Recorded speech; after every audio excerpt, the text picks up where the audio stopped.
Wilson with Nefesh Energy. Irma Bombeck said it probably best when she was defining life as a whole, but I'm going to apply it to the world of nutrition, in that life is nothing but a charaboles. And to unravel this whole thing, we need to understand a couple of the areas of what we're discussing. One, we need to discuss why we eat what we eat, which would come under the emotional side of health, which affects the physical side, because if we're driven by our eating habits, we'll probably eat things that make us feel better. Not make us function better, but make us feel better. The next side is the spiritual side. So we've got the emotional, the physical, the spiritual, and obviously there's one called the financial side. And the truth of the matter is few people really change when they see the light. What a funny statement, but they do change when they feel the heat. And that's what we want to do, is show you the light long before and give you the reasons to change your habits. Because as you look down at your body, think about this. You're building the house that you're going to live in 10 years, but you're building it today. And it's not as though we lack a set of rules that we live by or beliefs.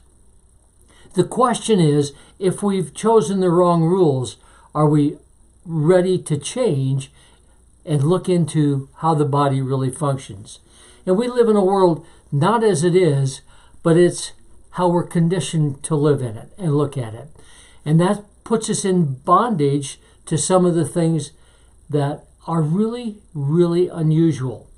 And in that bondage, if you can't overcome that addiction, you live in bondage. And that's exactly what we would like to discuss in an open way. Because these four elements that make up health, we need to bring them into balance. And what is it that we've done since we're not in balance? Think of these numbers. Only 1 out of 1,000 people, when they reach the age of 60, are free of pharmaceuticals. I do not believe that we were designed to live in that world. And the side effects of taking all of these chemicals and pharmaceuticals, you see, they're not there to do anything other than allow you to keep eating the same stuff, thinking the same way. And I want you to look at the consequences of that thinking. Here you have a clean liver.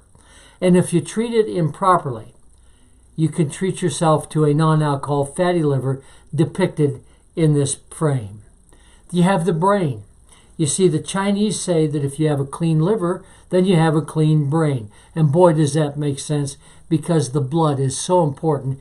Cleaning the brain with clean blood. So then you have these things called the kidneys. Take a look at how kidneys should look. Clean, bright red. And when you use them as a filter, which that's what they're designed, but when you fill it up with junk, because that's what we're putting in our body, then your liver quits functioning and your kidneys quit functioning correctly. And it's from there you pick up all kinds of crazy diseases, along with skin issues, along with mental issues. And if that isn't enough, look at the brain now. We know some interesting things about how the brain cleans itself. But if you don't clean the brain, it's poked full of holes, and you have set yourself up for a little thing called dementia, which leads to Alzheimer's disease, which right now, according to Oxford University, 1 out of 2 Americans will come down with some form of dementia. That's devastating. And all of this is based around some simple things. We don't get the proper nutrients in live form. We don't get enough oxygen to the cell.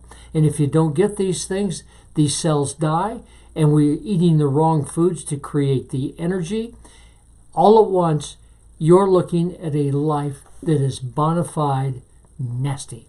What we want to do is share with you some concepts of living by how the body was designed. And when you do that, you are in control of your body, which gives you freedom in so many other areas. So it's with that join me in the rest of this stuff, because it has been an incredible journey for me to change my ways.